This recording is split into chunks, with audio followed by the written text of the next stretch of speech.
Hello friends, ഞാൻ farmer ധനേഷാണ്. ഇന്ന് ഞാൻ നിങ്ങൾക്ക് മുന്നിൽ പരിചയപ്പെടുത്താൻ ഉദ്ദേശിക്കുന്നത് നമ്മുടെ പച്ചക്കറികളുടെ ചെടികളുടെ ഇലമൊക്കെ ആയിട്ട് അതിൻ്റെ അടിവശത്ത് ആയിട്ട് ചെറിയ ചെറിയ പ്രാണികൾ വന്ന് ഇരിക്കുന്നത് നമ്മൾ കാണാറുണ്ട്. അപ്പോൾ അതിനെ ഒരു പരിധി വരെയൊക്കെ നമുക്ക് തടയാനായിട്ട് ഉപയോഗിക്കുന്ന ചെറിയൊരു മാർഗ്ഗമാണ് ഇന്ന് നിങ്ങൾക്ക് മുന്നിൽ പരിചയപ്പെടുത്താൻ ഉദ്ദേശിക്കുന്നത്. അത് വേറെ ഒന്നുമല്ല, നമ്മുടെ വേപ്പെണ്ണ മിശ്രിതമാണ്. ഇത് നമുക്ക് കടയിൽ നിന്ന് നമുക്ക് വാങ്ങാൻ കിട്ടും. ഇത് വാങ്ങിയിട്ട് നമ്മൾ ചെടിയുടെ മുകൾ ഭാഗത്തിന് പകരം ചെടിയുടെ അടിവശത്ത് ആണ് നമ്മൾ ഇത് കൂടുതൽ പ്രാണികൾ നമ്മൾ കണ്ടുവരുന്നത്. അപ്പോൾ നമ്മൾ ഇതിൻ്റെ അടിഭാഗത്ത് നന്നായിട്ട് നമ്മൾ ജസ്റ്റ് ഇങ്ങനെ അടിച്ച് കൊടുക്കണം.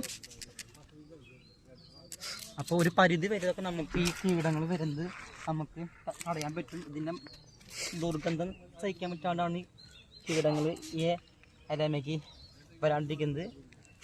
അപ്പോൾ എല്ലാവരും ഈ ഒരു മാർഗം ഒന്ന് പരമാവധി ചെയ്ത് നോക്കാൻ ശ്രമിക്കുക. ഇതാണ് ഈ പ്രാണികൾക്ക് വേണ്ടി ഉപയോഗിക്കുന്ന ചെറിയൊരു മിശ്രിതം. അപ്പോൾ എല്ലാവർക്കും ഈ അറിവ് ഇഷ്ടപ്പെട്ടെങ്കിൽ ലൈക്ക് ചെയ്യാൻ, സബ് ചെയ്യാൻ, ഷെയർ ചെയ്യാൻ. അടുത്ത വീഡിയോയിൽ കാണുന്നവരെ എല്ലാവർക്കും ബൈ.